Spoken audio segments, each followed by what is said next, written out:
Ayy, yeah, look. Ayy, see I'm leeching for the energy. I ain't worried, give a fuck about the enemy. Beat it, got them thinking it was 10 of me. That's why tonight I'm on the weed, not the Hennessy. Lying, but I tell you how it really be. Dropping game, I can sprinkle for infinity. I'm the player of the year if I do say. Cause I treat a Saturday like a Tuesday. Came through with the sauce for the soul food. Eat good, smoke great, that's a whole move. Whole time, half time for the smoke break. In the mission, from the mission for the long cake. Laced up, rope chain, got my tongue tied. Top down, out, let them sun dry. I'm that and I said it before I had proof. Can't believe it till they see it, that's a sad truth. Hey, I be out of town all the time, out of blood rush. You be out of line, out of bounds, out of comeback. I be out of town all the time, what it does at. You be telling lies in your rhymes, where your funds at. Mailbox money in my real name. 30 years old and they still lame. Tryna kick it in the H like a field goal. Touchdown with finesse, that's a heel toe. Look, what you thought? Think better. Sundress, no drawers, got the seat wetter. Got my suede jumpsuit for the wind chill. Hot girl, but she blowing like a windmill. Truly, I ain't got a flex for the routine. Too clean with a plate full of poutine. Worrying about me can't help you. Way better when it's heard and it's felt too. Get my weed from the west, gold from the south. Show 'em how to make them triple O's from the couch. Counting on luck ain't a life plan. I might have the last laugh for a lifespan. Hey, I be out of town all the time, out of blood rush. You be out of line, out of bounds, out of comeback. I be out of town all the time, what it does at. You be telling lies in your rhymes, where your funds at.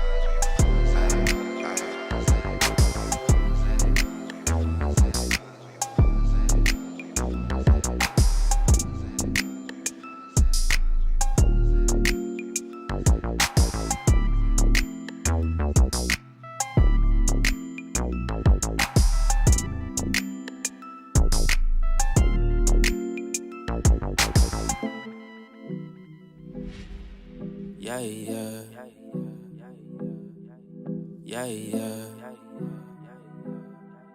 Dose. Yeah. Started from the mud, now you see us going up. Numbers never lie, now you see us blowing up. People used to front, now you see them showing up. So what's up? I've been down and out below. Keep it a buck, I don't always been one up on all of these. They be trying to front for all of these. I ain't got time cause they all in they feelings. Ice to the gang and we making a killing. It's 2020 and they notice the vision. You be the hero, I'm playing the villain. The underdogs and we walk in the building. We getting money, yeah, they think that we dealing. They talking hot, yeah, they opponents and we won't stop till we all touch $1 million. Don't ever forget, but we probably forgive them. I'm living, taking the cause that was given. My blessings is already written. Wrapped little ribbon, putting ourselves in positions to making some major decisions.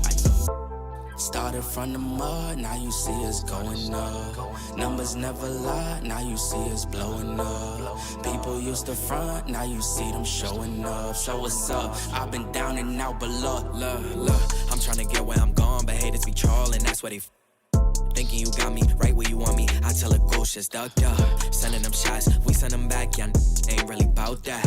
Run, it's always bounce back. Need more hands just to count that. Stay on my bully, I need me more breeze just so we can get the team right. Loaded up fully, dogs on a leash, and you be knowing that's a scary sight. Don't happen overnight. Work smarter with some sacrifice. Sugar, spice, and everything nice. Mix it up, now you got a slice. We bridging the gap, they want us to rap, so go we back. Hey, yeah. Drew need a plaque, we turn to the max, and we never lacked. Hey, yeah. Been in my bag, it's a drag, I'm feeling jet lagged. Hey, yeah. Came back for Vicky and I ain't unpacked, cause I'm going back. Facts, ooh, double the racks. TD the bank, your CD's blank, your Cuban is link. Smoking that dank, pour up a drink, fill up the tank. Do you think I ain't the one, but I'm the one? Who does I who? He gon' dumb, you hear them drums. Came from the slums, they know we the ones, yeah. Welcome to the only show bringing cops and the community together for some real talk and some real listening. This is uncut. This is uncensored. This is Black and Blue Live. Hey, what's going on, fam? Welcome to Black and Blue Live. My name is Dale. I am the host. You see my name right there. Oh, it just went away. Welcome to Black and Blue Live, where we bring cops and community together for some real talk and some real listening. We're going to have a real good show today. We're going to talk about some real interesting topics, some real needed topics, because what's going on in this country between blacks, browns, whites, everybody in between is jumping off real crazy, and we're gonna talk about that because what we're talking about today is thug life. That means gang violence, how to curb that, and we got some real good guests, some experienced guests that are going to talk about that with us. So in the meantime, I want to thank everybody for joining us today. Right now, we are on Facebook. We're live on Facebook, YouTube, LinkedIn, and Twitter, as you see them right there. All those right there. That's where we're at today. So make sure you comment, send in your comments and your questions, and I will make sure we get those on for our guests to take a look at and take some questions and answer those for you. So again, let's have some fun with this conversation. Let's keep everything respectful, and we're going to have a real good time here. So without further ado, let's bring him on. All right, my first guest here, he is a veteran of the Los Angeles Police Department out here in Southern California. Everybody, please help us welcome to the show, Detective Craig Marquez. What's going on, bro? I'm good. How you feeling out there?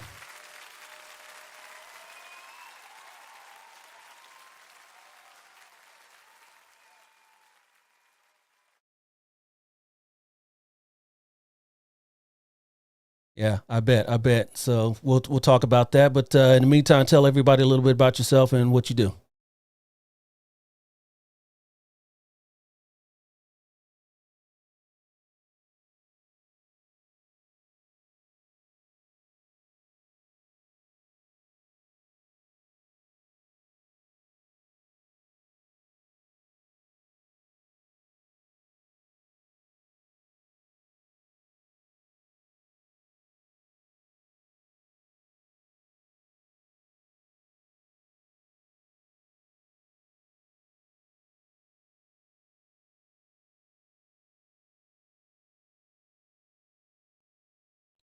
Oh man, we just got some people here saying that you are muted for some reason. We can hear you. Let me make sure we got everybody, everybody here that needs to be on. Okay. I'm sorry about that. Why don't you tell everybody again about that? Where you are, who you are. Hey, Yeah, ladies and there you gentlemen, this go. is Yeah, live. We are practice. live, ladies and gentlemen. This happens. Technical things There you happen. go. So go ahead, tell everybody a little bit about yourself, who you are, and where you work. Oh, good. Disregard what I just said. And I got 26 years on the Los Angeles Police Department. I am currently assigned to our Rampart Division, which geographically it's about 6.5 square miles with 300,000 residents, which is one of the most densely populated areas in the country. Next to, I think, the Bronx is the only place that's more densely populated. And you got Echo Park, MacArthur Park, Pico Union, historic Filipino town, all the way to the borders, or we split half of Koreatown as well, and East Hollywood. All right. Well, thank you for telling us twice where you where you work and all that. It was It's all better the good. second time around. Yeah, it The definitely sequel was was. a lot better. All right. Our next guest here, he works for the Chicago Police Department. Everyone, please help us welcome in Detective Jamal Riley.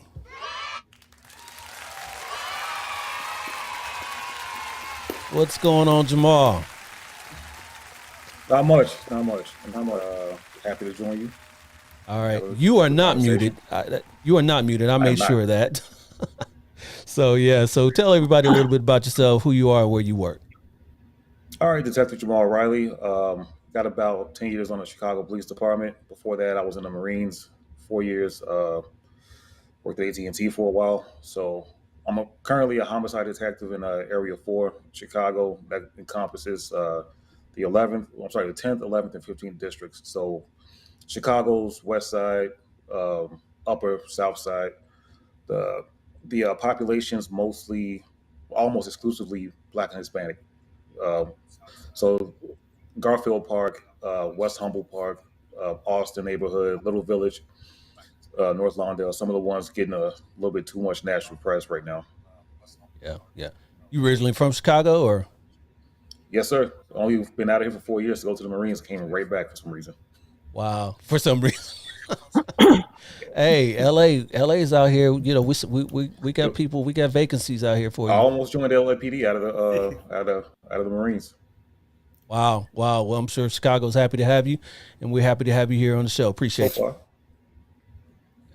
All right, our next guest retired as a corporal from the Arlington, Virginia Sheriff's Office. Everyone, please help us welcome in my man John.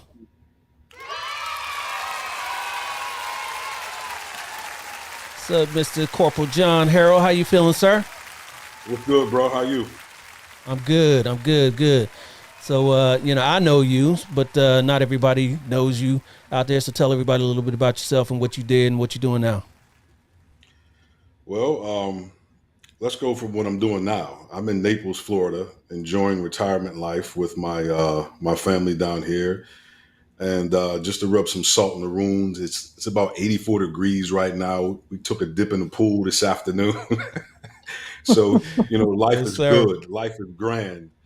And prior to that, I was humping in Arlington, Virginia, which is the DMV area right across the bridge from Washington, D.C., with the Arlington County Sheriff's Office. And I did 20 years with them and also a total of 22 years in law enforcement as a whole. And the last assignment that I had with the Sheriff's Office is I was a basic recruit instructor for the Northern Virginia Criminal Justice Training Academy. And I spent a vast amount of years as the supervisor for our gang intelligence unit and been involved with gangs for a long time. And gangs is a passion that I've had. And I've been in that arena, like I said before, for quite some time. And I know exactly what these cats on this log are doing right now and the grind that they're putting in to make a little of the communities better that they serve. So big ups to everybody on the show. And hey, man, let's get it. Let's get it. Indeed. Indeed. Thank you for joining us. And last but certainly not least, she works as a gang counselor, as a program director for a community group, and we'll let her tell you all about it. Everyone, please, let's give a warm black and blue welcome to Tina Padilla. There you go. How you doing? Good, good. Thank you. You hear me okay? Yes, we got you. We got you. Okay. Thank you, Dale, for having me on this evening. My name is Tina Padilla. I work for an organization called Community Warriors for Peace. I am a gang interventionist. I've been doing this work for 10 years. 10 years, and returned back to the community I was born and raised in the same community that I was born and raised in, that I took a lot from. I came back to this community to give back and to help people break those generational curses and generational things that they're going through, because I myself was a product of those generational curses, gang joining and things like that. So I wanted to make sure that the next generation doesn't have to experience the same thing. I work with the Gang Reduction Youth Development through the Mayor's Office of Public Safety. And I've been doing this work for 10 years, and I just want to be that positive change in the community. Yeah, absolutely. Well, thank you for coming on, and let's get it, ladies and gentlemen. All right, so we're gonna have a deep dive into gang culture and talking about experiences of you guys that are investigators had in working gang investigations. We're gonna talk about trainings that you've done with the communities, with youth and all that sort of things. Tina, I know you're heavily involved in that and interventions. So and John as well. So we'll talk about that.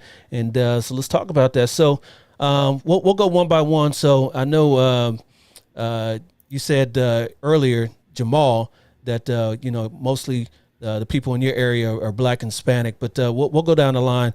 Craig, in the area you work, you said is Rampart. What's the population there mostly? Is Black, white, Latino, You're looking Hispanic? What do you got? You're looking. Rampart traditionally has been a predominantly Hispanic area. You're looking at it's a little bit different than in other parts of Los Angeles in the sense that Rampart's predominantly Central American. We have a large immigrant community from the countries of Honduras, El Salvador, Guatemala. So the gangs, we do have a lot of Mexican residents or immigrants from Mexico, but predominantly we're a little bit unique in the sense that the countries that tend to feed into Rampart are Central American predominantly. Got you, got you. And Jamal, you said mostly Black and Hispanic in the areas you work. Yeah, and to go on because Chicago's pretty segregated, so it's not a lot of mixture between the gangs in certain areas. But uh, as far as nationality, a lot of the Hispanic gangs were predominantly mix of Mexican American and Puerto Rican, uh, and the Black gangs they tend to not cross over with those gangs as much. Okay, okay. And John, what was the population of gang members that you worked with in your area?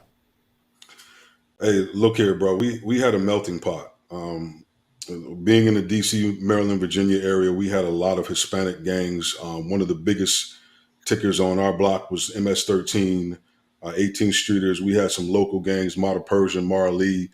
We had African American gangs, Black Gangster Disciples, Bloods, Crips, you name it. We had cats coming in from across the bridge in D.C., coming in from New York, and even Baltimore, Maryland as well. So the gang culture in the Northern Virginia area, the DMV area, was pretty much entrenched with just about every nationality that you can think of, including Native American. Yeah, yeah. I wanted to get into that a little bit, but before we do that, Tina, what's the population of people that you work with? For myself, it's just all Latinos, Latino gangs that I work with here in the Northeast. A lot of them migrate here from Mexico. They're immigrants from Mexico, so we have a big population of Latino gangs here in the Northeast Los Angeles. Yeah, yeah. So I wanted to get into that because when most people think of gangs, they their minds go to Black and Latino gangs, right? And that's what that what we are here. We're all Black and Latinos here, and we're going to predominantly talk about that. But they're not the only ones that are out there banging and doing dirt too, right? So we got white gangsters, we got Asian gangsters. Talk about anybody can just talk about any other population of gangsters that you've worked with in the past. Currently, I'm doing a documentary on CNN Plus, working with a group of filmmakers about Filipino gangs and the rise of Filipino gangs within the 1990s. Uh, Gangs like Satanas, Jeff Rocks.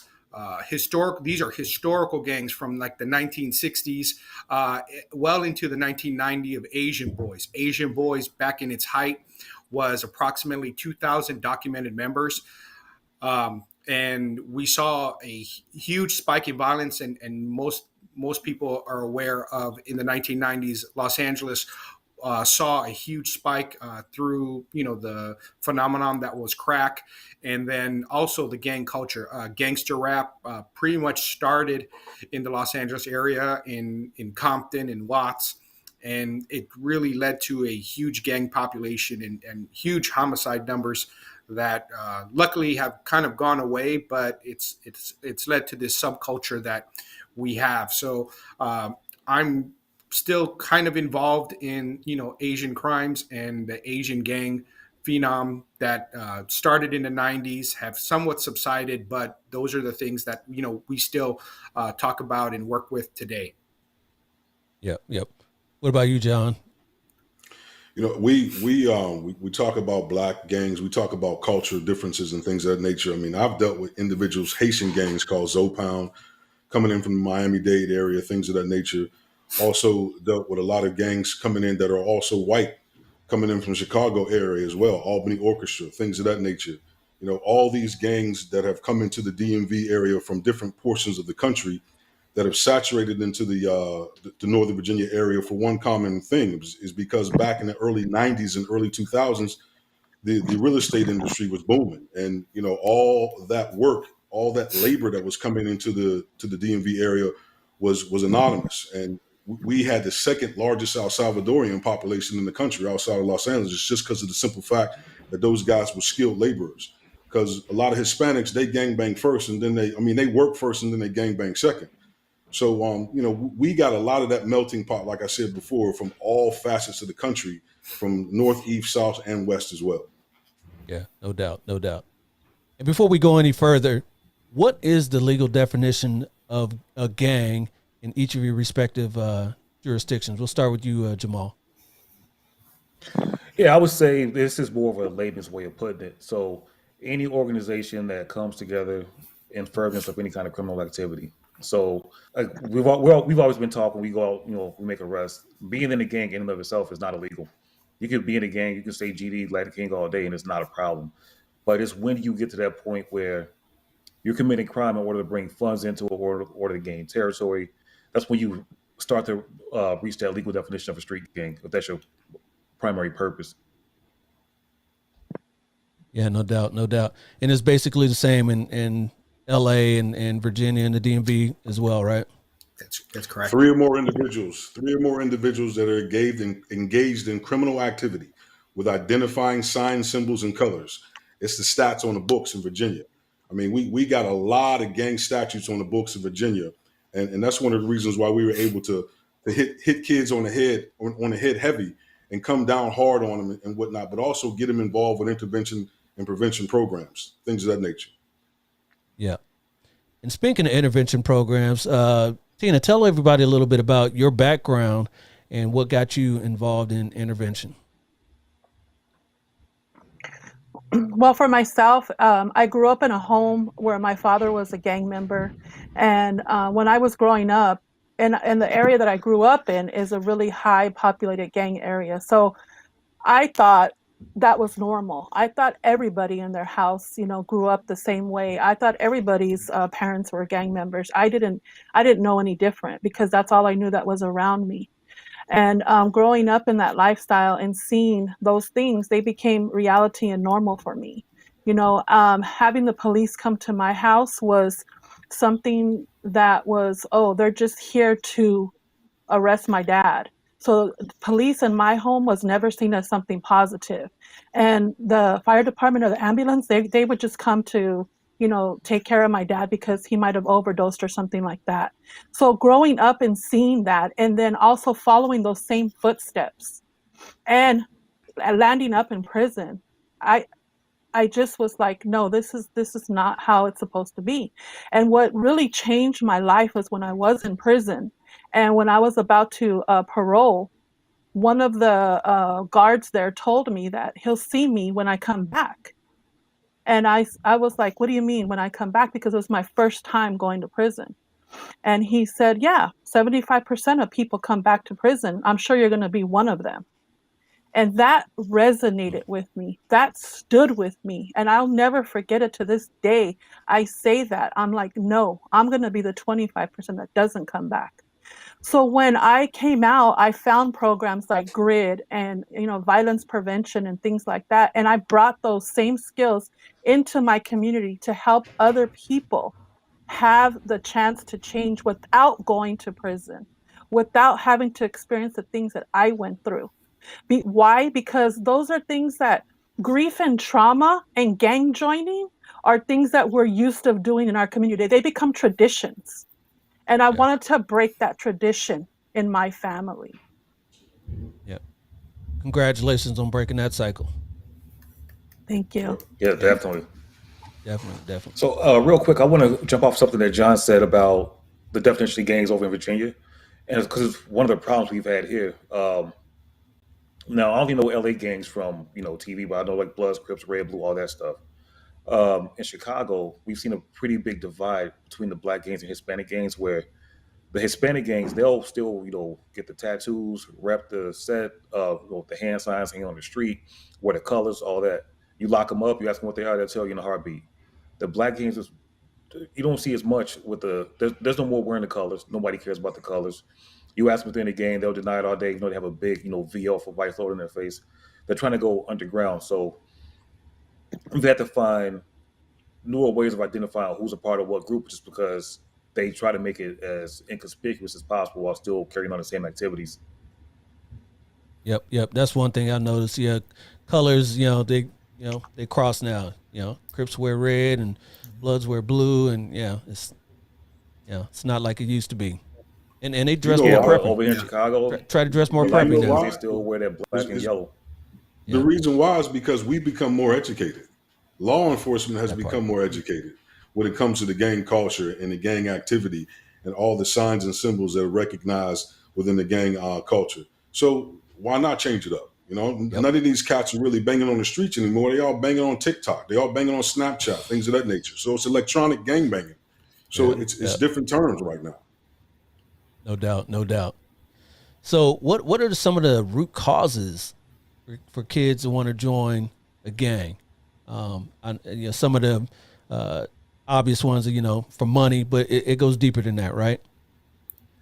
I will say just from my experience, and that's because I was born on the west side of Chicago. Family didn't have a lot of money, but I was never part of the gang culture because my mother's from Mississippi, and I get beat every day if I came home doing that. But what I've noticed going out there, well, people I knew growing up, or even now, like doing search warrants, you go into a house and looking back through history with other like immigrant populations or marginalized populations that came here, poverty always breeds um, desperation, and desperate people do desperate things. Like if you follow when the Irish immigrants came over 100 years ago, they were looked down upon. A lot of Irish gangs because they were shut out. Italian Americans, same thing. You had that with German Americans. Well, right now, who are the ones who are marginalized and who feel shut out of society? So some of the Yeah. search warrants I would do, you go into somebody's house, you see this guy out there banging all day, making money on the corner. You go in a house, you might have the nice clothes and the Jordans, but there's no bed, there's no heat, the fridge doesn't work, everything's dirty. There's kids running around, no clothes on. A lot of it, no matter how they look on the outside, a lot of it's poverty. And a lot of it, just to piggyback on what Jamal was saying, I mean, a lot of it is cultural driven too. Like what Tina has expressed and what she's been exposed to. I mean, that's culture. That's gang banging at its finest because these cats, tortilla flats, white fences, things of that nature. I mean, those were gangs back in the 30s that came up, in South Central Los Angeles in the Marta Villa sections and Big Hazard, things of that nature. So it's cultural banging with those guys, and that's all they know. That's all they've been exposed to. Just like Tina was saying, she grew up in that area. She grew up around that culture and that community, and that's all some of these cats know. And until you pull them out of that environment and show them that there's something else better to do, they're going to continue to be that way. Right. I think what, especially what Tina said and what John has said and Jamal is that you know when you look at where I work in Rampart, that is the birthplace of MS-13, and this is the birthplace of 18th Street. These are two of the most largest gangs, and it doesn't really necessarily have to be white or black.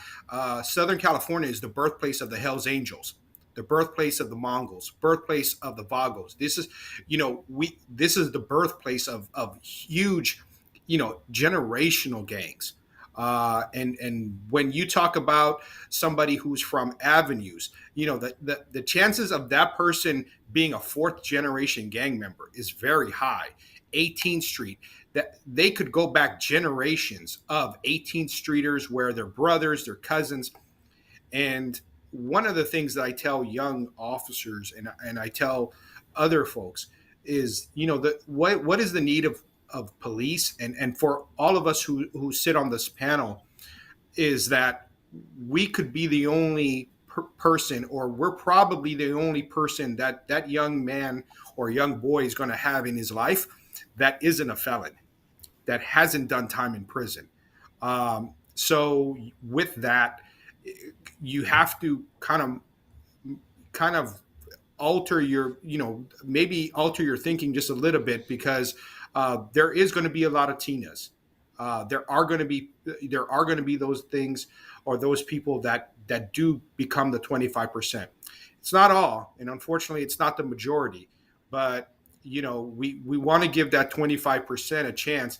And what we're doing right now is showing, and I hope somebody out there is watching this, this YouTube and podcast, and let them know that, what, even though you grew up in maybe some generational, maybe your dad or your brother or your cousins are all gang members, you have You have people who come from your neighborhood. You have people who come from minority backgrounds that found another way than what you're seeing right now.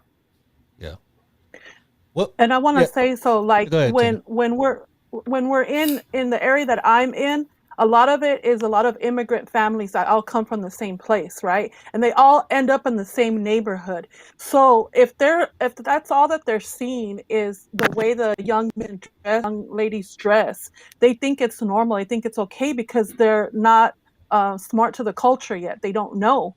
So then a lot of these kids will join because it's like a form of protection. It's a sense of belonging for them because they're seeing their other people that, are from their same country doing the same thing. So they're thinking, oh, it's okay.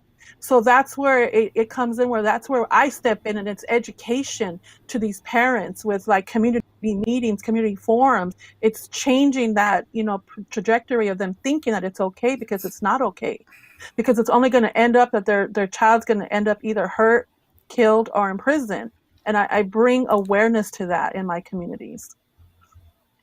Yeah, I wanted to bring up jumping off. is a real quick. I wanted to bring up is another factor of people or kids, because that's where they want them to start joining at a younger age when they start recruiting.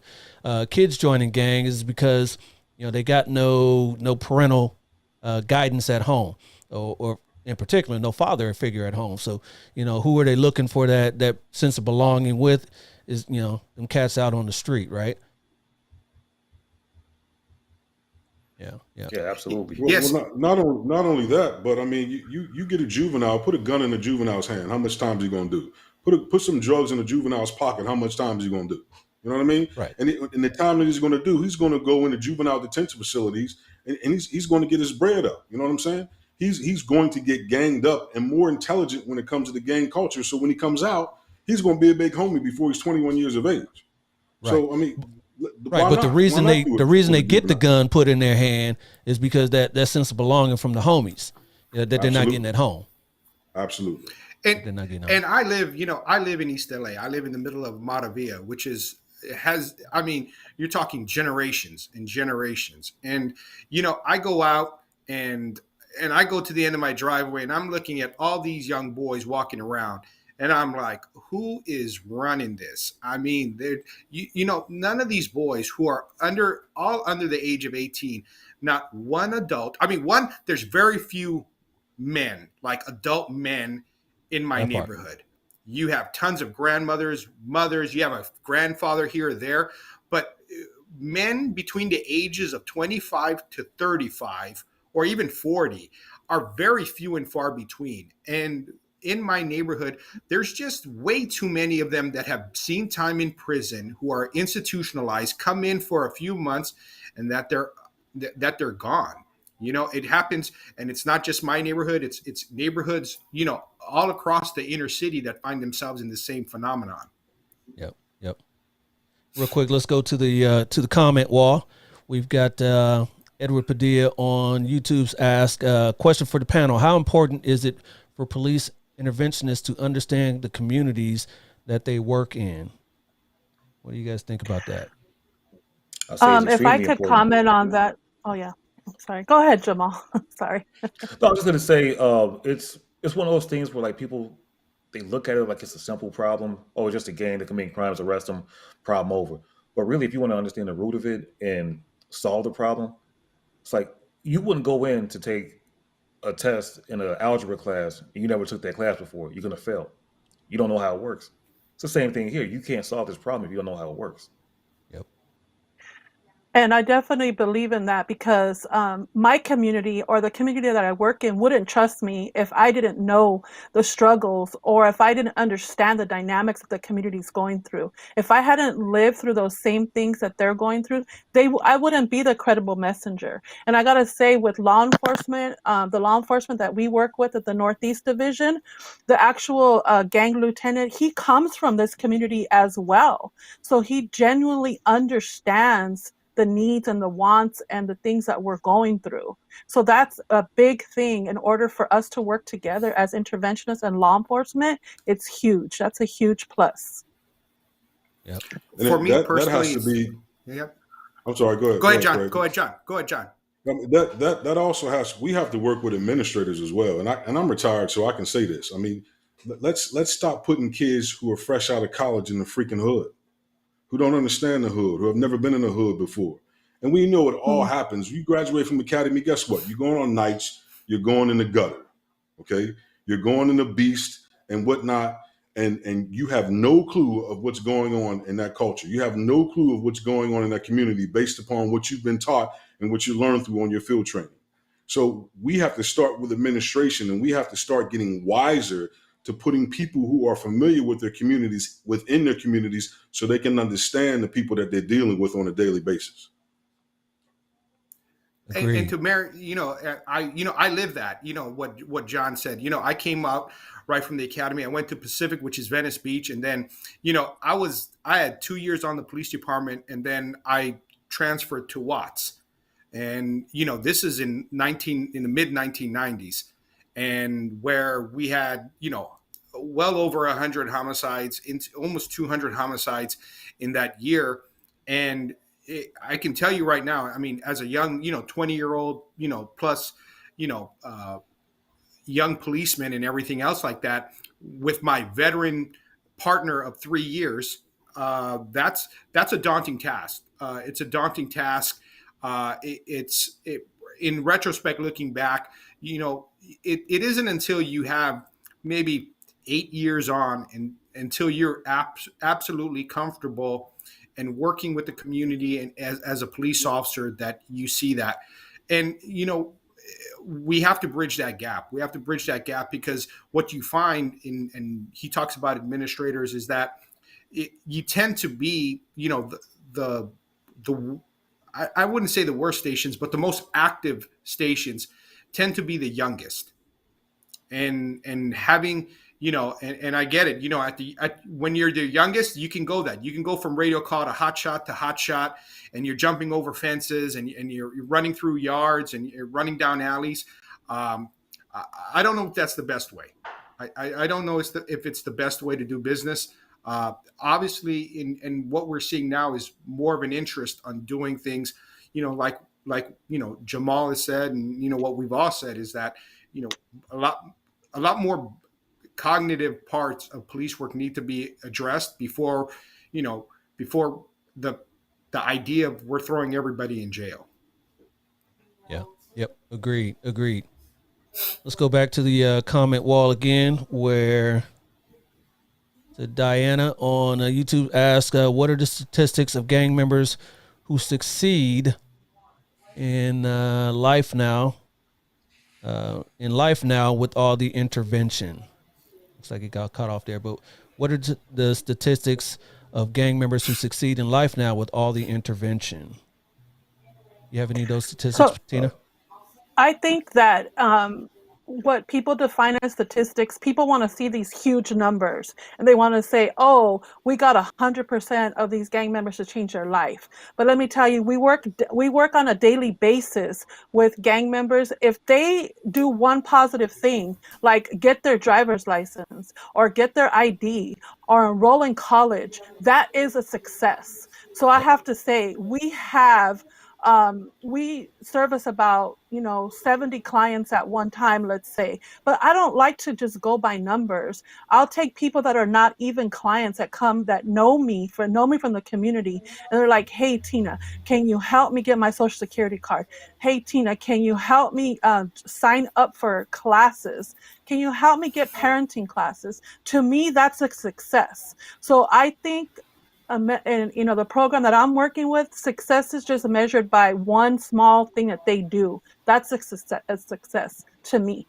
So I would say, like, if I have 70 clients at one time, and 65 are a success, but five didn't are not considered a success because they didn't complete everything, I still call them a success, because they completed small goals that will change their life eventually.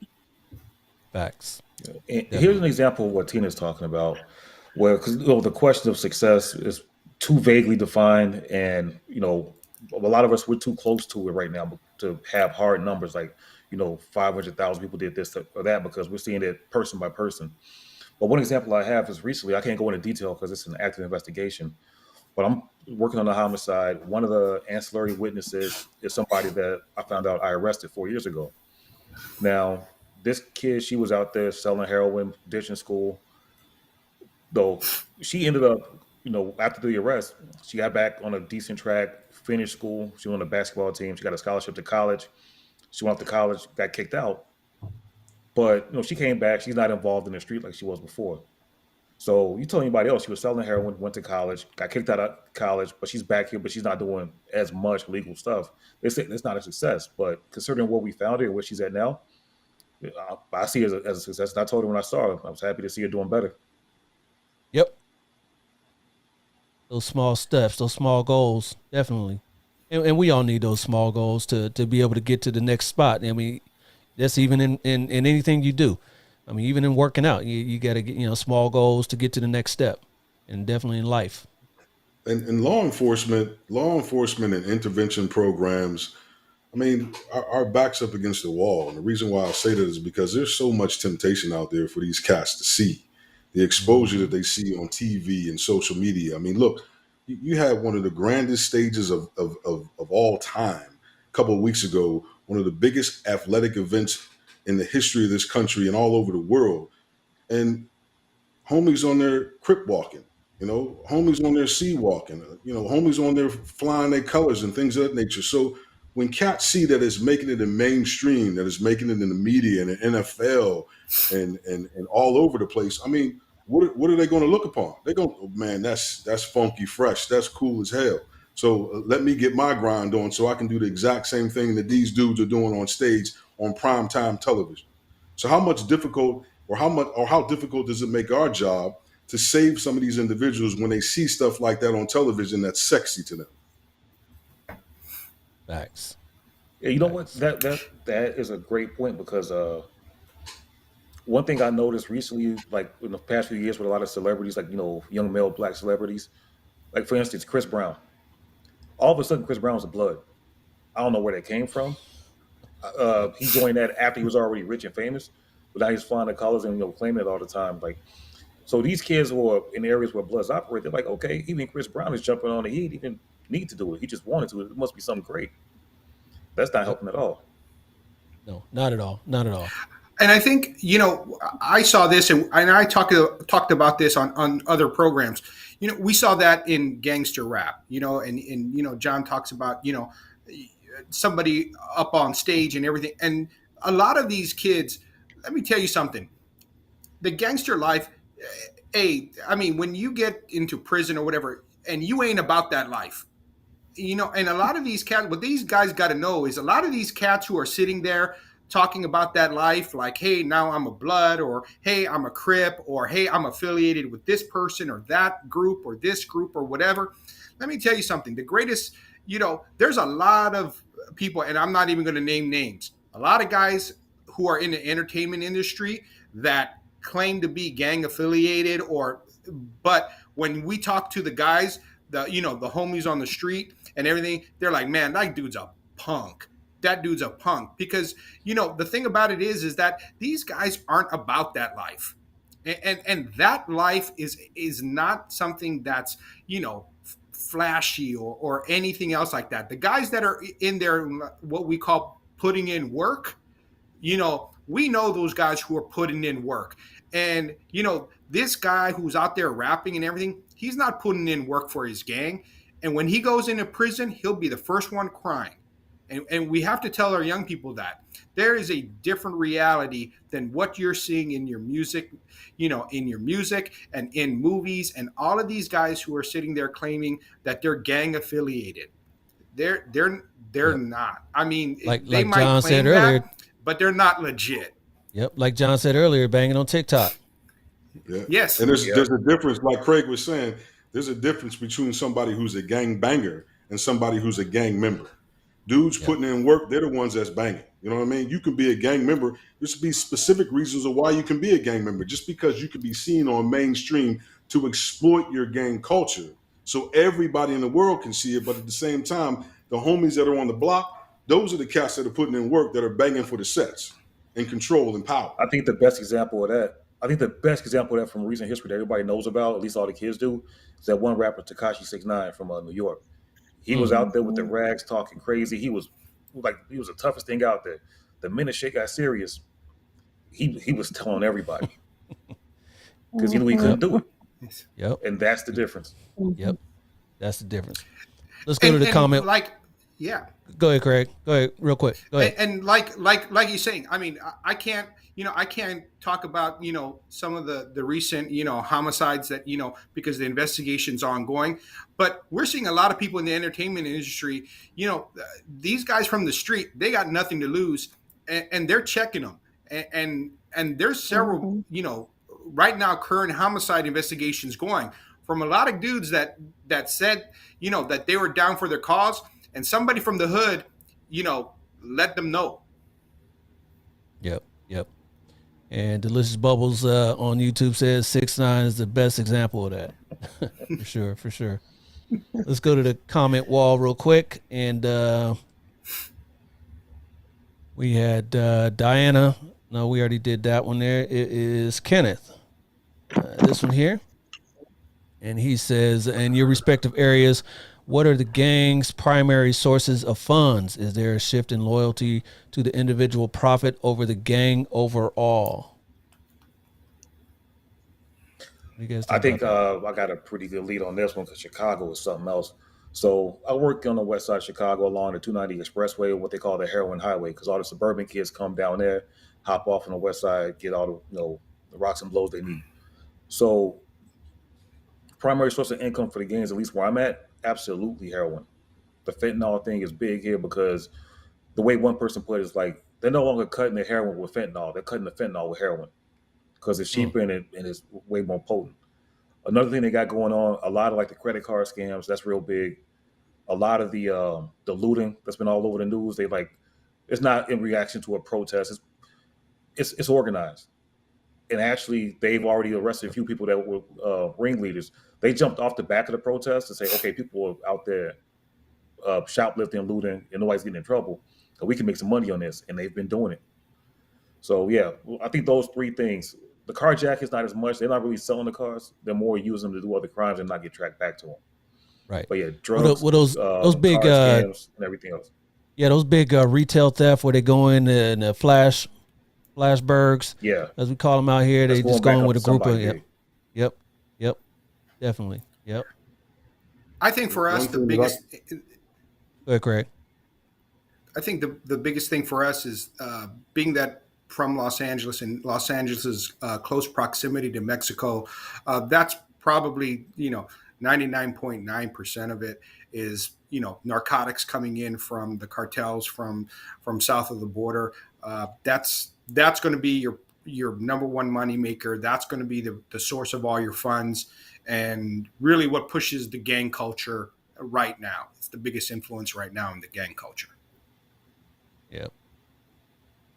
Yeah, some John. When I was into it, when I was into it, not only all of the above, but also coming from some of your Laotian gangs, some of your Asian gangs, was a lot of sex trafficking, a lot of prostitution, a lot of underground gambling, things of that nature, and some of the things that really piqued the curiosity and raised red flags in the communities, some small communities in Fairfax, Virginia, was a concentration that we had of Asian gangs. And one of the reasons why they were so difficult to pop is because those cats don't talk. And they're really close to the cuff of what they're doing, and their sophistication, because they hide behind the retail flags that they work under and whatnot. And it's very difficult to gather that intelligence because of what they do. Yeah. Go ahead, Tina.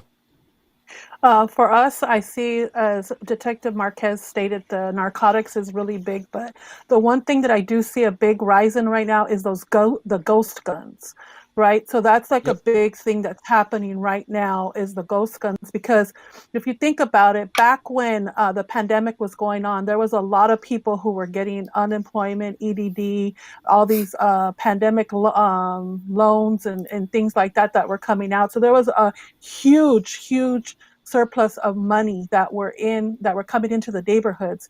So a lot of these people, what they were doing was buying these ghost guns. And now that's where the biggest problem we're having right now is a lot of these shootings are happening with these ghost guns, or a lot of people are getting caught with ghost guns, or people are buying and selling them. So that's a big, huge thing that we're dealing with right now.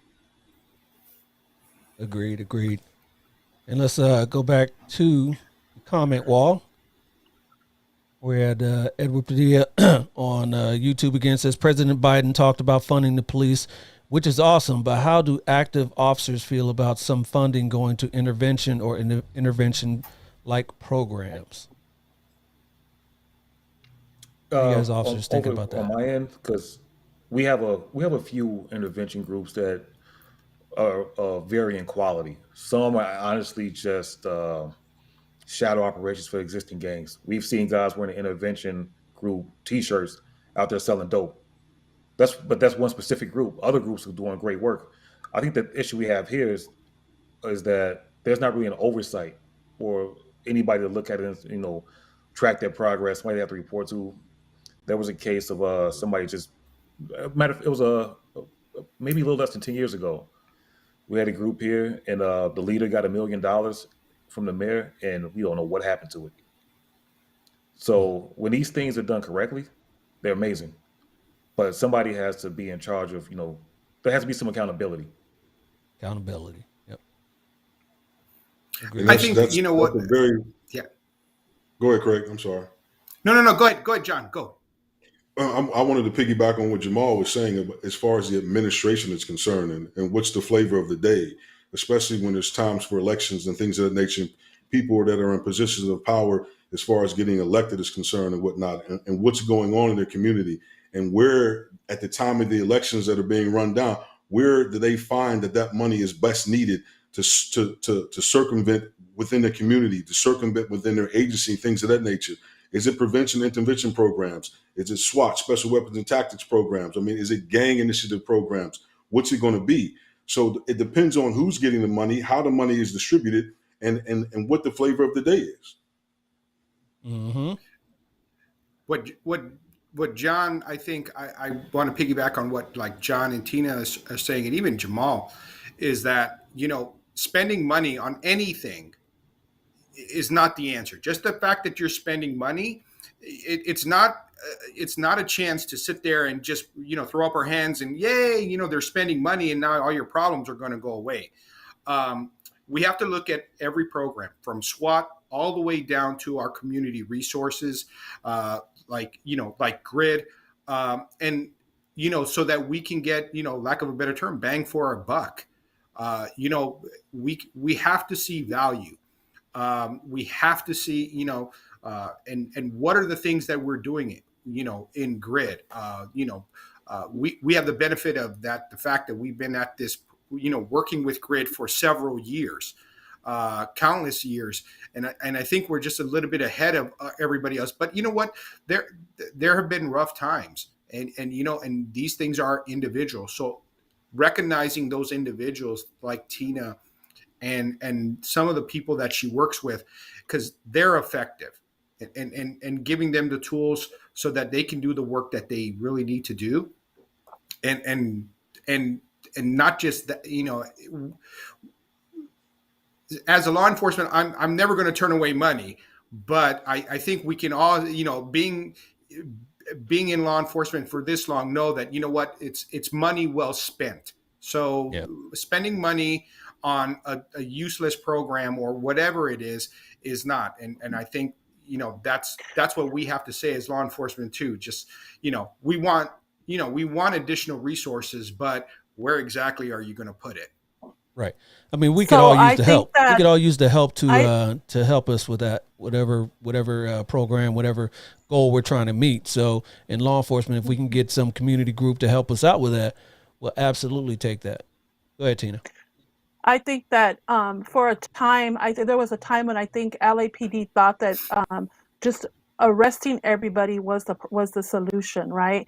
And then there was a time when they thought, okay, they rethought that, and they said, well, we can't arrest our way out of this problem. So then some money was diverted to organizations like GRID, which is a good organization that actually has factuals and data and research that actually, shows the people that we're helping and the things that we're doing. I believe if you're investing your money in things of that nature that actually will give you proof of what's going on, then of course it's going to help you. Because if you think about it, like me myself, I put myself through, college. I changed my whole life, got my degree, and came back to the community to help others do the same thing. I wouldn't have done that without, programs like GRID helping me do that. Because when I was growing up, there wasn't anything like that. I had no clue of organizations like that. So that's why I'm here to like help others see that if it's not GRID, if it's just me personally, it's just me helping plant that seed to take baby steps who will lead to giant leaps later on. Yeah. You've mentioned GRID a few times. What is GRID, Tina? GRID is gang action youth development. There is two components. There's prevention, which works with 10 to 15-year-olds who are at risk of joining a gang. And then there is intervention, which I'm in, a program director for intervention, works with 14 to 25-year-olds who already are involved in gangs. Now, we're not here to tell them, okay, get out of the gang. No, we're here to show them positive things to occupy their time to change their life.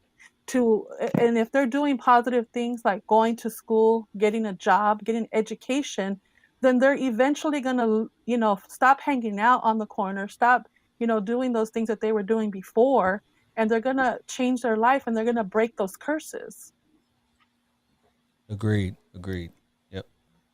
And, gangs are, like we talked about what a gang is earlier. We talked about, three or more committing illegal acts in furtherance of the gang.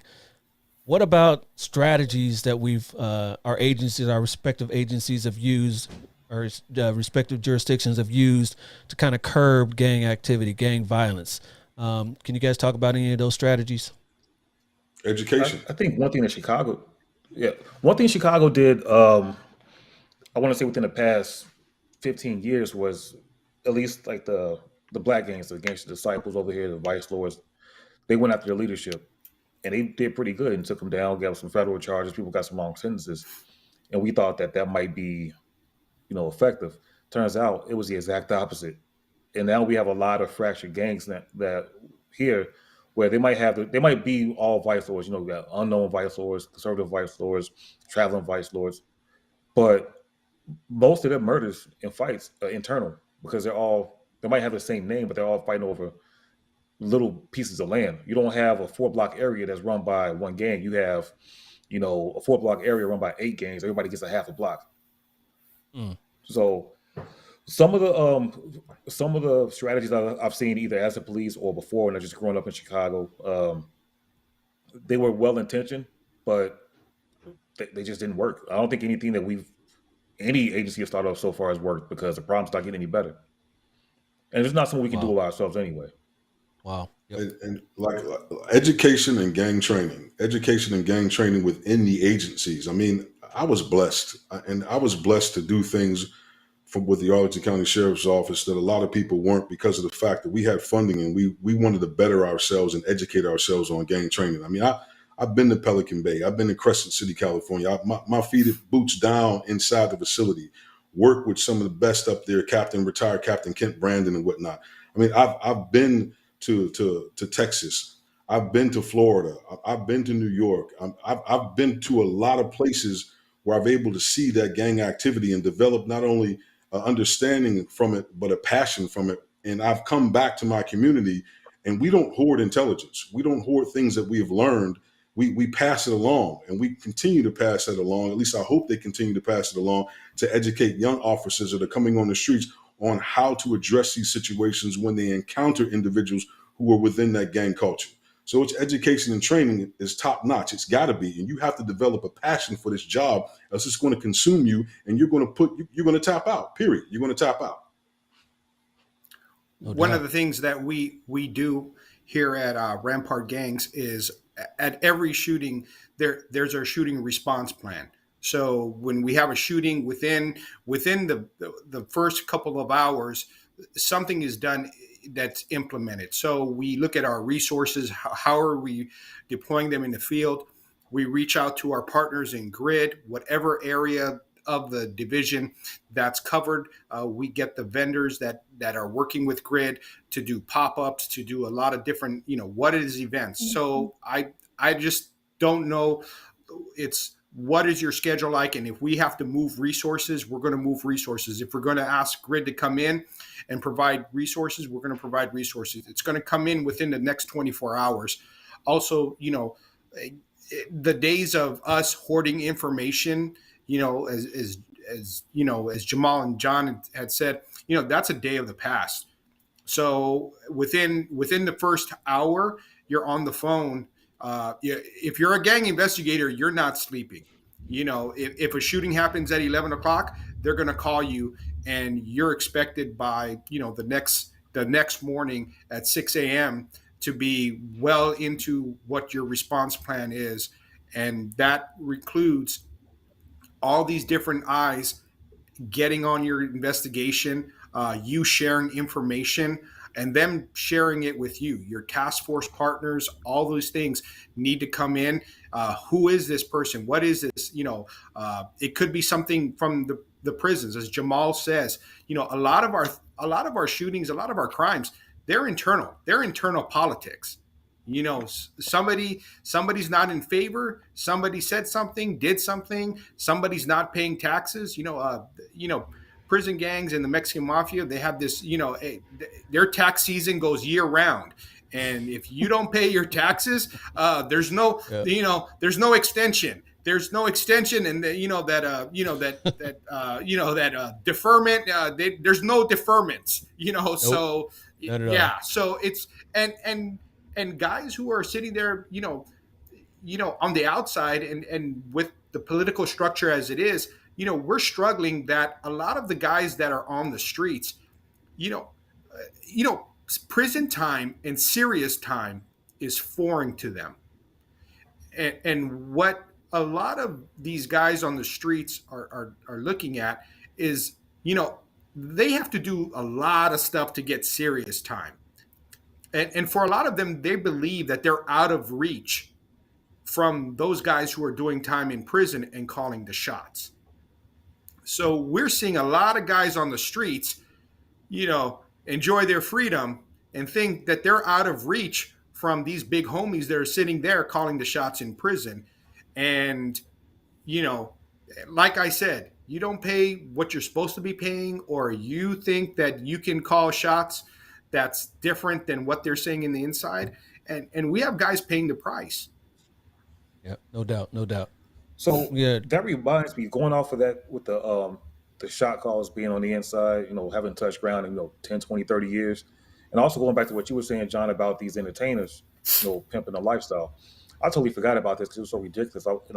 Being from Chicago and seeing the effects of it, I was disgusted when Kanye West had that concert with Drake, Free Larry Hoover, and they're all over Twitter and people are pimping it out. They're like, "Oh yeah, it's going to be a great," and all these kids that have no idea what they're talking about or what kind of pain and violence came from this dude. They're all going in wearing their Yeezys, putting their lives up. If you're taking gang advice from Drake, you already got a problem. That dude's soft as feathers. So Facts. That's 100, baby. I'm watching. I'm like, why are these people who have no idea what this man and the people that believe like him have done to the community? Why are they allowing this? Why are they promoting? Because it's Kanye West and it's sexy. A lot of people don't. Yeah. Right, but a lot of people, what's funny is, and I know Drake don't know this because he's from Toronto, but if the way the gang culture is in Chicago now is totally different than it was in the mid-'70s when he got locked up. If Larry Hoover gets out right now and tries to exert any control at all, he'll be a dead man before 6 p.m. Nobody's listening to him. Wow. Yep.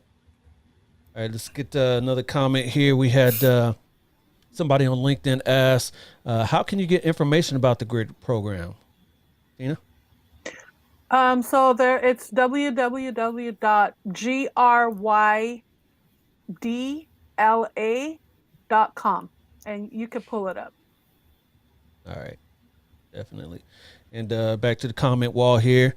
Jermaine Harris on Facebook asked, Tina mentioned prevention and intervention, and the panelists familiar with focused deterrence. Are the panelists familiar with focused deterrence?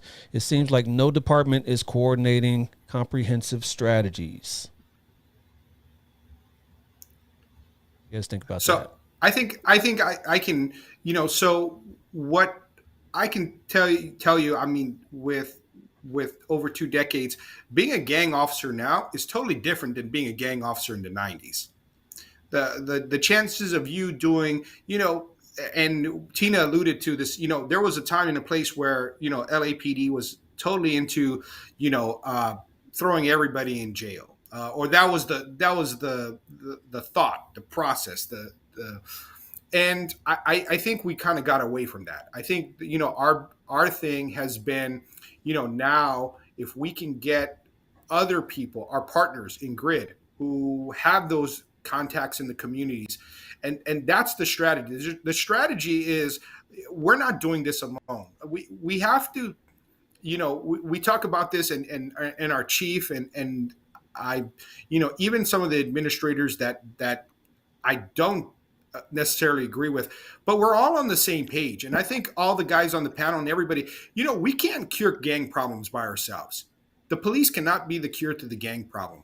We need everybody in. If we're going to Mm-hmm. solve this, we have to have the community buy in. We need our people in our business communities, in our faith communities, in our churches, all buying in on the same page and working together on solutions. And that's a strategy. Our strategy is not to do it alone. Yep. Can't do it alone. For sure. For sure.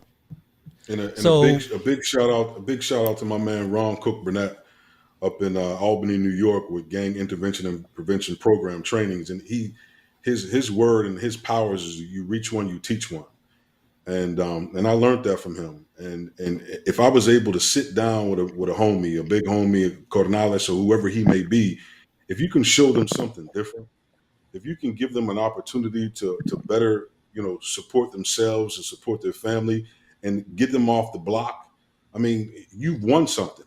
And we need to understand and give ourselves that a boy, and let the community understand that we have reached somebody, and hopefully that somebody that we reach are going to reach others or send them in our direction so we can reach that individual as well. there we go. There we go.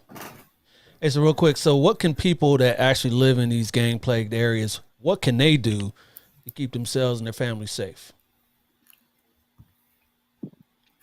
Nothing's 100%, and unfortunately, we're seeing it so much with babies catching bullets through the windows. It's like we have a new one every couple of months over here. So, uh, I, I don't want to just say oh, call the police when you see something, because it only goes so far. We can't be on your block all day. You got to live with it, and that's not realistic. Um, I'll be honest. I've been searching for that answer since I came on this job, and before that, and I'm still searching for it. I think one of the things that, and Jamal earlier alluded to this, is that we've kind of gotten away. We really need to focus on what we're doing, as what we're talking about in gang membership predominantly is young men. And there's too many young men walking around without a positive role model, at least a positive male figure in their life. Um, and this is no disrespect to the countless of single moms and moms and grandmoms that are doing a great job holding it down, and they do a phenomenal work.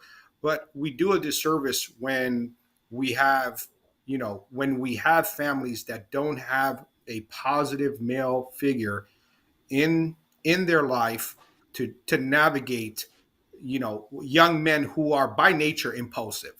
Right. In our younger years as men, we were impulsive, and being a male role model is about teaching young men to control their impulses, to have disputes with other men that doesn't lead to fists, to violence, and everything else like that. And you can't solve all your problems in an aggressive manner. And I think that's really where what we're doing. we're trying to bring and trying to stop this gang, pandemic, which is really robbing our inner cities of young men, black, brown, predominantly people of color that are losing Yep. their young men at an alarming rate. Agreed. Yep. Go ahead, Tina. I was going to say, so I think education is really important to educate the community and to also just be available to the community, have public forums, have conversations, meet people where they're at. And just the more we get the information out there to the public, the more they're going to know. Because I can run into 10 people on the street and talk about the Los Angeles Grid program, and 8 of them have never heard of it. 8 of them don't know that we get up at 1 o'clock, 2 o'clock, 3 o'clock in the morning whenever a gang homicide occurs, and we are there. We're there. We go to the hospital. We go to the crime scene. Many people don't know that we're there to help the family through that. So whether it's like holding a car wash or connecting them to county resources, people don't know the work that we're doing with the grid program. So I think the biggest thing is just education, and that would be really huge, to educate the community to know that we're there to help them and that there are programs like this that do exist. And the word's out here on this program, so we get it out here now. Yep, absolutely, absolutely. So let's talk about some success. Let's talk about some success stories. Any of you guys know about some success? I know you alluded to one earlier, Jamal. Some success stories of someone that's gotten out of a gang and is doing better for themselves. I know, Tina, you work in that arena daily, so we'll start with you. Okay, for myself, I had one young man who was very active in the gang. He was constantly getting arrested. He was constantly tagging. He was constantly just always in the community, as they say, putting in work, like every day, every day. He would come to the office. We were helping him, connecting him with resources. And it took him more than a few times before he actually that seed finally started growing in him. And I can honestly say now that he has moved out of the area. He has gotten 2 jobs. He opened a bank account. I helped him connect him with a credit union where he got financing for a car. He got his first car, and now he's going to start his family. His girl is pregnant. She's going to have a baby, and those curses were broken with him because now he moved away. And now he calls me often and he tells me, Tina, thank you for believing in me. Thank you for supporting me, because without you, I would have probably been dead by now. So that's just one of the many stories. A simple thing like a bank account, getting a car, getting his driver's license, things like that. He never could imagine that he was going to do that. And he did. And I just had my partnership meeting with with the LAPD, and they even mentioned that they haven't seen him around. He hasn't been causing no problems. So to me, that's a big, huge plus. Yes. Congrats on that. Congrats I on think that. I think anytime you find somebody that you've been involved with on this job in a better position, no matter how incrementally they've improved, that's a success story. Yep. If you locked up a guy for selling dope and you see him later and he might have got pulled over, got a traffic ticket, but he's not selling dope, cool, success story. Anytime they're just a little bit better, or being what I was doing, out there running, hopping fences, chasing people before I started wearing the tie to work. Uh, you see a guy on the corner, and then you start hitting that same block 2 months later. You never see him around again. You don't know what happened to him, but you know he's not dead. You know he's not locked up. He moved on. He's not out there. Success story, even if you never see him again. I mean, Yep. one of the oddest success stories I have is something that was really personal. Like, it messed me up on this job. Um, it was a couple guys that I went to grammar school with. These 2 twin brothers and one of their best friends. They were all part of the same gang, all out there in the street. You know, from the time we left high school to in my mid 30s on a job. So one of the guys, one of the twins, was murdered, and the best friend, he shows up on the scene. He's distraught. He had been out there with them back in the day, but in the past 10 years, he's got his life together, has some kids, got a really good job. He was still hanging around with him, but he wasn't out in the streets. So I tried to comfort him, talk to him. I'm here on this crime scene. I know him too, and all that. So A few weeks later, he gets murdered because he's hanging out with the other twin. Somebody's shooting at him now, and they miss him and hit the guy who turned his life around. That's a terrible tragedy. His kids don't have a father. All the good work he did is gone. But in his lifetime, he was a success. He completely dropped it and moved on to something else. So, I mean, it's not the best ending to it, but he did prove that it can be done. Can be done. But it is really the catalyst of changing is removing yourself from that situation. I know, Tina, you said, the guy you talked about moved away. Is it really that simple? Moving away? Getting out of there? I don't believe so because me myself, I never moved away. I always stood here.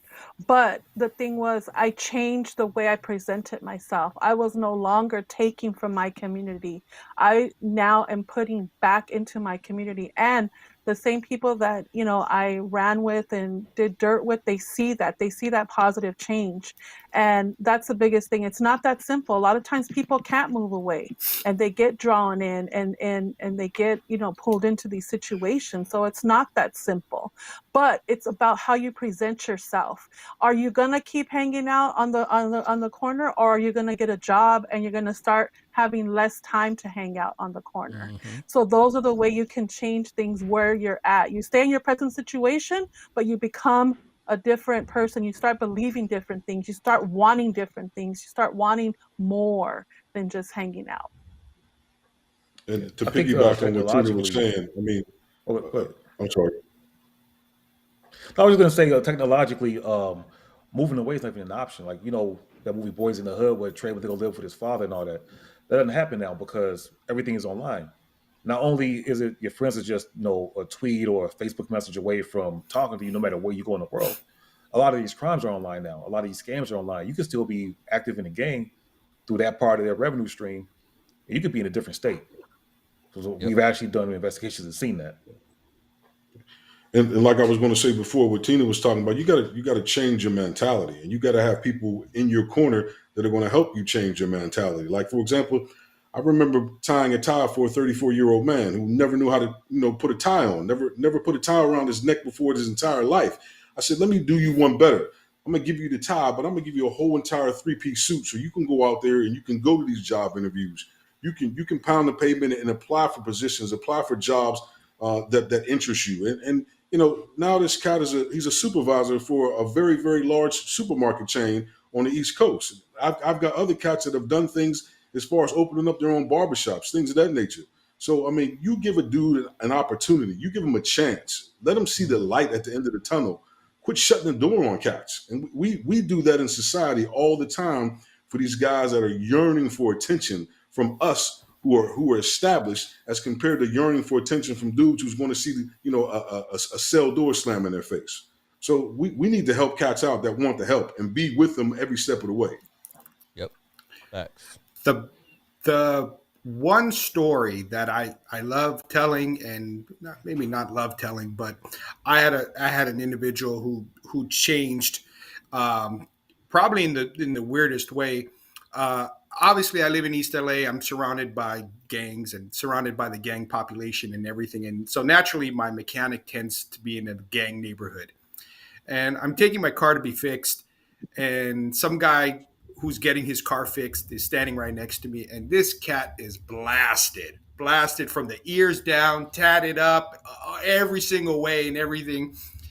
And cops drop in and out, and he leans over and he's like, "So you a cop too?" And so I turn around and I'm looking at him and I'm like, "Yeah."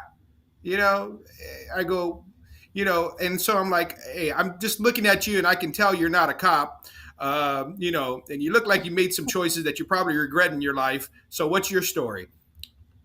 And he goes, "Oh, I just got out." And I was like, "Oh, well, what a shock." And he's like, I go, "What were you in for?" He was like, "Oh, murder." And I said, "Oh." I go, "What was your sentence?" And he goes, "Oh, life without parole." And I was like, "Well, how are you here talking to me?" And, and so, Right. make a long story short, he realized that he didn't want to program with the Southsiders while in prison. So he went to the library every single day to get out of programming. Well, eventually he read all day, and he ran across some case law that applied to his case. And he wrote to his attorney, and he asked, say, hey, does this apply to my case? And sure enough, he did. He wound up getting his sentence overturned. And this is a guy, and I was like, well, I go, were you the murderer or were you the driver? You know, the shooter or the driver? We always ask that. And he's like, oh, no, I was the shooter. You know, it is what it is. And so he's telling me this story, and I said, okay, so you're out. You got out after a life without parole sentence. I go, what did you learn in all of this? And he said, that's the equivalent of winning the lottery. He goes, I was doing life without parole. He goes, for some stuff, he goes, I'll tell you right now, I did. I will never be that lucky again in my life. He goes, lottery winners are not that lucky in their life to get the chance that I got. I ain't never going back. I don't go anywhere. He goes, I look the way I look.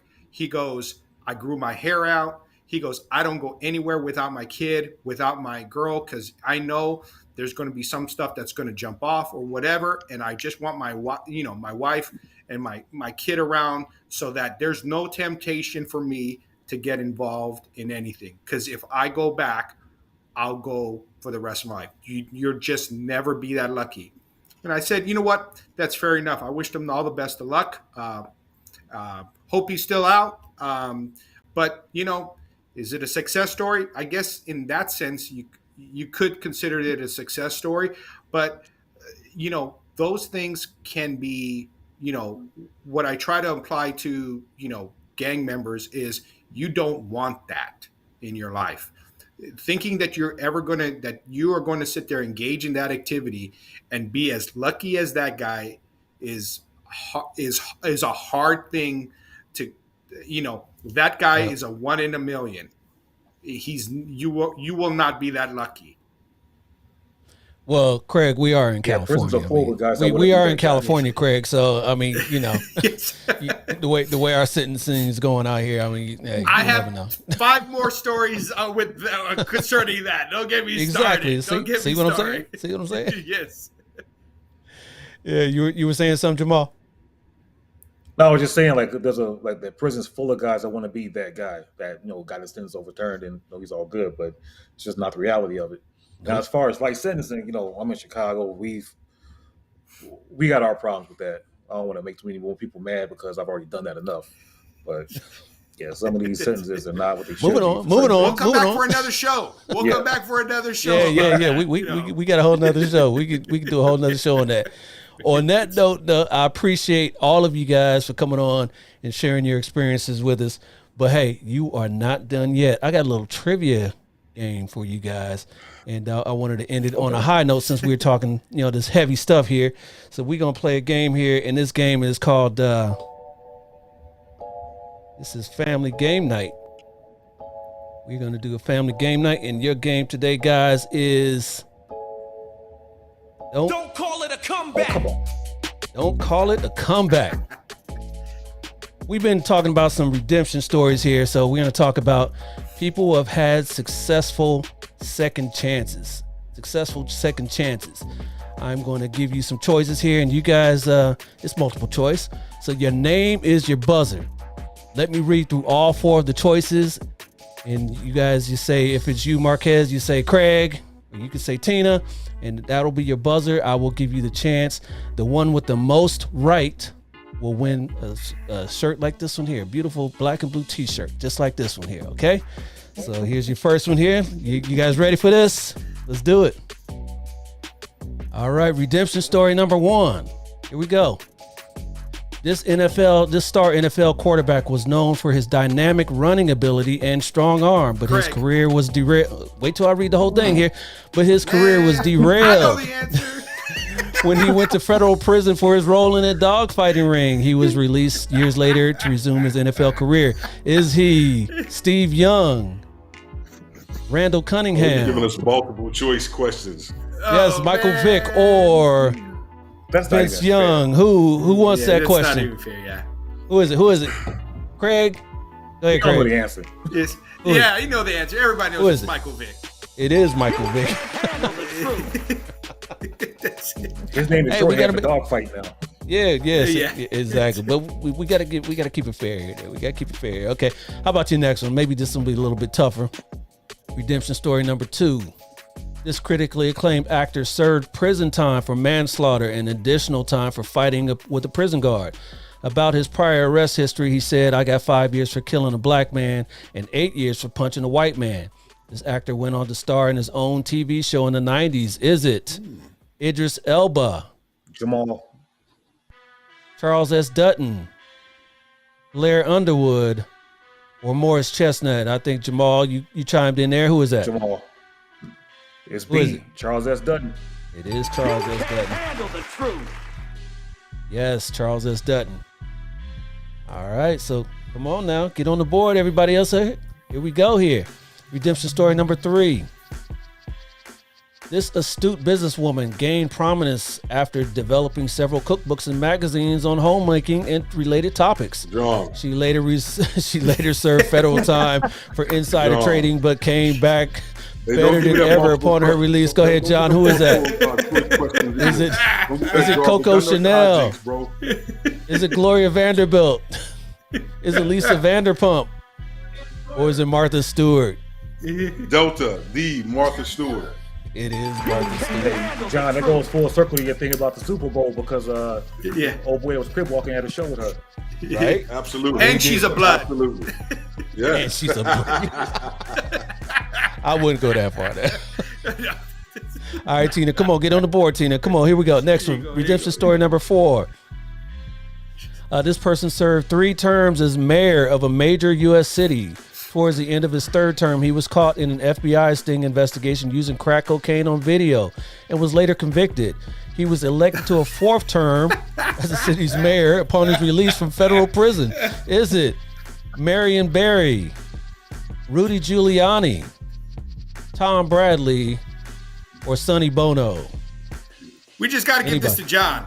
We just I'll got to give this to John. What? Yeah, Tina? give it to John. Tina? Go ahead, John. Okay, John. Well, Hey, Tina. No, Tina, you said- it's A. A is an alpha. Okay. Marion Crackhead Barry. We'll give it to Tina, yes.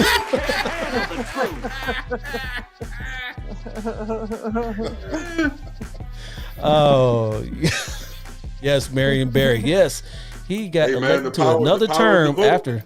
The power of the vote. Yes. Yeah. The power Yep. of the vote. All right, redemption story number 5. This person was considered the most feared athlete of his generation. He was later convicted of rape and spent 6 years in prison. After his release, he restarted his athletic career with some success. He remade his image and is now considered a funny and lovable public speaker. Is it Plaxico Burress, Jose Canseco, Mike Tyson, or Pete Rose? Tina. Jamal. Tina. I'm going to go with C, Mike Tyson. It is Mike Tyson. Yes. Fellas. She's up on you. We got 1 for Craig, 1 for Jamal, 1 for John, and 2 for Tina. All right. A few more left for you guys. Redemption story number 6. This actor was an up-and-coming star in the late 80s and early 90s. His career came to a halt when he got caught up with substance abuse and legal issues and was thought of as a lost cause. Years later, he cleaned himself up and landed the role of a superhero and is a top earner in Hollywood. Is it Corey Feldman? Jamal. Tina. Is it Robert Downey Jr., Kevin Bacon, or Kevin Costner? Go ahead, Jamal. I am a comic book nerd. This is my thing. This is my question. It's B, Robert Downey Jr. Yes, it is Robert Downey Jr. Yes, we all know him now as Iron Man, right? Okay. Redemption story number 7. This Southern Grammy Award-winning rapper gained fame in the early 2000s. In 2008, he was convicted of weapons charges and sentenced to federal prison. Since his release, he has resumed his music career and added several acting credits to his resume, including some Marvel movies. Is it T.I., Ice Cube, Method Man, or Drake? Jamal.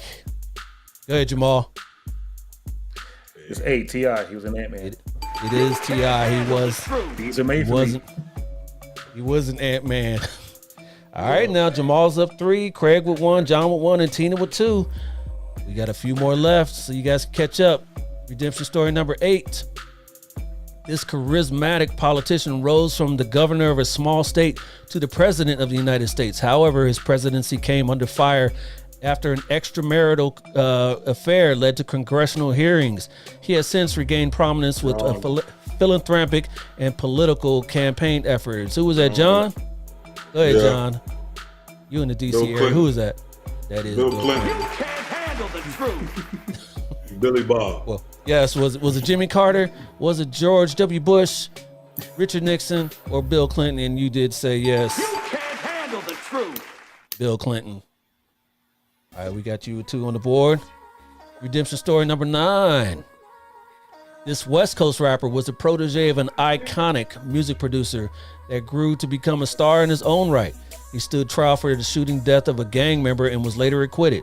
He has since become one of the most sought after celebrities in music, sports, and Hollywood. Is it Jay-Z, Ludacris, DJ Khaled, or Snoop Dogg? Who's that? That's Jamal? easy. Jamal. That's It easy. was Jamal. It was Jamal. Snoop. Yes, it is Snoop Dogg. Handle the truth. I should have gave it to you, John. He was your boy, Crip Walker. Man, Jamal, he just wants okay. his shirt. He just wants his I want shirt. my damn That's shirt. all. Yeah, I like that. Couple more. Come on. Jamal's up though. 4 to 2 and 2. And Craig, you only got 1. Come on, man. Get on the board again. Let's make this a game. Come on. Redemption story number 10. This LA native's early life was fraught with drug use, which led to several stints in California prison system. During his last confinement, he found religion and sobered up. Since his release, he became a much sought-after actor in Hollywood and owner of a Mexican restaurant. Is it Sean Penn, Edward James Olmos, Charlie Sheen, or Danny Trejo? What do you say, Craig? Danny Trejo, D. It is Danny Trejo. Handle the truth. Hey, Craig, I gave you that one. Hey, Dale, let him know. We're all going to get parting gifts. Yeah, Yes. we're all going to get parting gifts. Yeah, your gift is going to be. And here's the last one. So I don't think anybody can probably win this, but Jamal, because he's up 4 to 2 to 2 to 2 on your last question. But we'll do this for fun anyway. How about redemption story number 11? This champion athlete epitomized the flash and style of the 1980s. That career came to a sudden and tragic end with his proclamation that he had a deadly disease. He has since remained healthy and become even more successful as a businessman, leader, and pop culture icon. That was Tina who said something first. But first, is it George Foreman, Dan Marino, Magic Johnson, or Larry Bird? Tina, who was it? See, Magic Johnson. It is Magic Johnson. Yes, but unfortunately, we only had one winner here with 4, and that winner is Jamal.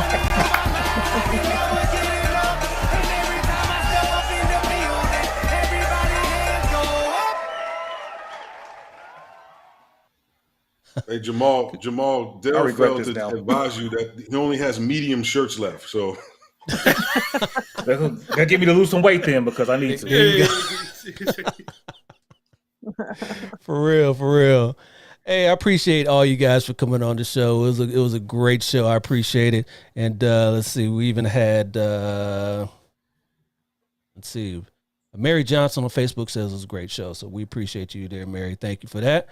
And so does who is this person here? Jamal said Jamal's just a nerd. Delicious Bubbles. That's my son. So here's the history behind that screen name. When I was in Iraq back in 2006, my wife was pregnant with him, and my buddy's like, "You should name him Delicious Bubbles." So I told my son that story when he was like 14, and that's his screen name for everything now. So how old is he? Explain that. I'm glad How you old is explained he? that, bro. Yeah, he's about to be 16. Oh, okay. All right. All right. So you have some words with him after we get done. Yeah. And LinkedIn right now. LinkedIn user says, "Great show. We appreciate you." Hey guys, on the way out, why don't you tell everybody a little bit about what you want them to know on the way out here? So we'll just some parting words of wisdom. We'll start with you, Craig. You know what? It's always great to sit down and talk with all the great people who are doing great work. Now that I'm towards the end of my career, you appreciate all the work and dedication that gang investigators do put in throughout, and then not just that, but our our civilian partners, in grid that are doing some really great work. We have a lot of work to do. We can't, we can't stop. Our foot's always on the gas, and the ladies and gentlemen on this board is just a small example of what goes on every single day and the kind of work that we do. Hats off to everybody on the board. Thank you, Dale, for putting us all on. Absolutely, you got it. You got it, man. Jamal, parting words. Yeah, I would say something that I try to keep in mind all the time, because in this job it's so easy to become jaded with all the just the evil you see. So I keep this in mind myself, and I try to express this to some of my coworkers when they seem to be going down that road of being jaded. It's like even the most bitter, downtrodden, just antisocial officer, every time I see him, whenever they see a little kid in the neighborhood, no matter if the kid's the same color, same nationality, speaks the same language, when they see like these 4 or 5 year olds, they all have that same, fatherly, motherly, heart melt instinct. And I try to remind them, like, that 15, 20-year-old you just locked up for a gun or because he killed somebody, robbed somebody, 10 to 15 years ago, that person was that kid. So it's not like there's some evil demon that was just conjured out of nowhere. There was a there was a system, there was a pattern of actions that led to them becoming the way they are. So maybe we can nip this in the bud. Absolutely, John. Hey, first and foremost, Dale, we appreciate you for having this platform for us to come on and talk about and to deliver the message all across this country to the people who are grinding in law enforcement. And the biggest thoughts that I can or advice that I can give the young cats that are coming up in this profession is slow down, okay? Because your career is going to be a marathon. And there's no sense of running and gunning, grinding your way into the ground and not being aware of your surroundings. The only way you're going to be aware of your surroundings is if you just slow down, listen, look, and smell what's going on in your community. Be active in your community. Learn who your community people are. Learn who's present within your agency, who's calling shots. Link up with good people. Link up with good people and be good people. That's the best I can tell you. For real. Yep, it's a marathon, and you want to make it to retirement and be kicking it on the beach like my man John in Florida right now. Oh, So. white sands, palm trees, clear Gulf water. Come on down. For real, that's what I'm talking about. And Tina, words of wisdom on the way out. I would like to, first of all, thank Dale and Detective Marquez for giving me this platform to be able to speak about the work that I do. I'm the product of a second chance. I am the breaker of generational curses in my family. I just want to share that peacemakers out there like myself are needed. Peacemakers are trusted in the community, and we just need to continue this work of professionalizing the field of peacekeeping, because it is an important part and a component together with LAPD that we can work together and any law enforcement to help break these cycles of violence in all communities. Absolutely. Hey, Adele, before we Absolutely. go, can I say one more thing? Yeah, yeah. I just want to give well wishes for a quick recovery and mental healing to two of my coworkers. I don't want to say the names because it's not public yet, but they were just ambushed by some coward on the west side of Chicago a few days ago. It's only by the grace of God that they're still, breathing. So I think that they deserve at least some kind of, public accolades for how they handled themselves Yes, and the fact that yes. they made it. Absolutely. Absolutely. Yes, we hate to hear that, and we wish them a speedy recovery. Definitely, for sure. Guys, don't go anywhere. I will see you guys in a minute as I close out. Hey guys, that was a great show. What do you guys think about that? That was fun. I hope you guys got some value out of that. Let's see, we got here some comments on the way out here. LinkedIn user says, got some great information. I thank you there, sir. And Kenneth Seeley on Facebook, outstanding show. Thank you for all the Spectrum work that you do. Thank you. I appreciate that. Hey, that's what we do here on Black and Blue. We try to get, like I said in the beginning of the show, bringing cops and community together with some real talk and some real listening. Hope we did that today here for you. Again, watch this on YouTube, Twitter, Facebook, LinkedIn, all those platforms. We had fun today. My name is Dale. I hope you had fun today as well. I'll see you next time. Black and Blue, and we out. Door slammed, 2 figure silhouettes. Is this